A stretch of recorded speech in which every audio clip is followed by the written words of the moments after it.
We're doing something pretty provocative. We're really going to dissect the source material surrounding Ali Abdelaziz.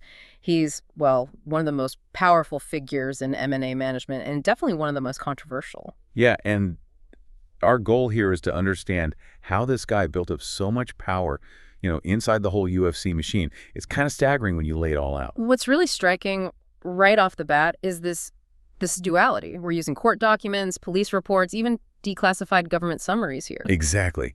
And you see this immediate contrast. How does someone go from facing charges for using fake documents, like a whole fake identity, Robert Earl Britton, apparently used for stolen credit cards. Wow. And having steroids seized back in 2001. How does that person then almost immediately start getting paid hundreds of thousands by the U.S. government? It just doesn't track initially. Okay, let's unpack that pivot because it sounds, well, critical. He gets arrested, December 2001, Colorado Springs. Serious charges, forgery, impersonation. He's looking at deportation or, serious jail time. Right. And facing that, he basically offers the government what they need. Yeah. Cooperation. He flips. So the spy game begins. Pretty much. From 2002, 2003, he becomes Confidential Informant, #184. The NYPD, they apparently called him Dolphin. Why Dolphin? Because he was such a fast talker, supposedly. And the FBI, well, they called him Tapout. The MMA connection. Makes sense. Yeah, a little nod to his less successful early fighting career. But his mission, infiltrate this group, Muslims of America, or MOA. An extremist group. And he traveled for this. The document suggests he traveled quite a bit. Trinidad, Venezuela, Egypt, all while getting paid by the U.S. government using a special green card to make travel easier. But this is where it gets really messy, right? For the government, I mean? Oh, definitely. The FBI eventually cuts him loose in 2008. The trigger seems to be after he was detained in Egypt. The FBI brings him in, demands a polygraph. Yeah. And the declassified summary is pretty damning. It just says, deceptive with no admissions. Deceptive? Wow, so they thought. The analysis in the sources basically suggests the government started suspecting he might be a double agent. Yeah. Playing both sides. Which, I mean, if true, that's a massive intelligence failure. Okay, hold on. So this skill, this navigating the gray areas, maybe even deception, it didn't stop when the FBI gig ended. It sounds like maybe that was just like training. You could certainly frame it that way. Because when he starts Dominance MMA, the management company, you see similar patterns, these ethical tightropes, almost immediately. Like the World Series of Fighting situation, now the PFL. Exactly. He was an executive there, a matchmaker even, while also managing, like, more than half the fighters on their cards. That's a massive conflict of interest. And people noticed. Oh, yeah.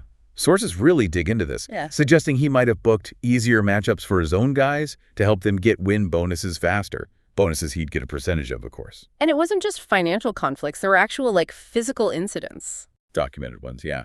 He got cited for misdemeanor battery after a run-in with Kawa, another manager, at a PFL event. Then there was a separate battery case involving fighter Michael Johnson. And the tweeting.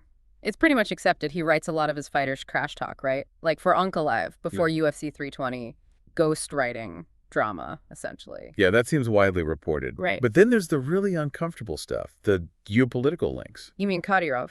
Yes. Yeah. His connection to Ramzan Kadyrov, the Chechen leader accused of, well, horrific human rights abuses, ethnic cleansing. Ali's taken his biggest stars, Khabib, Usman, Cejudo, flown them out to meet Kadyrov. It really blurs the lines between sport and some very dark global politics. And there are those other allegations, too, the personal ones, though they seem more disputed. Right. Things shouted by rivals like McGregor about child support for a son named Noah, or questions about the age of Fatima, the daughter of an MOA figure he married. The sources we have show these are definitely contested, maybe unverified in public records, but they add to this complex and controversial picture. So let's try to sum this up for you listening. The documented facts paint a pretty stark picture. Misdemeanor convictions related to impersonation early on. A paid informant for the FBI and an NYPD, who they later suspected might be a double agent. Facing serious questions about conflicts of interest in his management and executive roles. And actual citations for assault. Yet somehow he just keeps thriving. Someone described him like a cockroach that could survive nuclear fallout.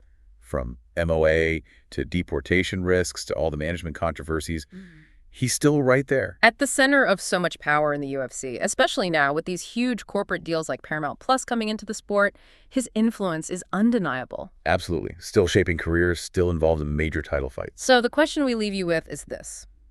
Given this documented journey, from federal informant tangled in deception to arguably the most powerful manager in MMA, what does his continued success, his position, really say about the standards, maybe the integrity, of combat sports today? Yeah, something to think about.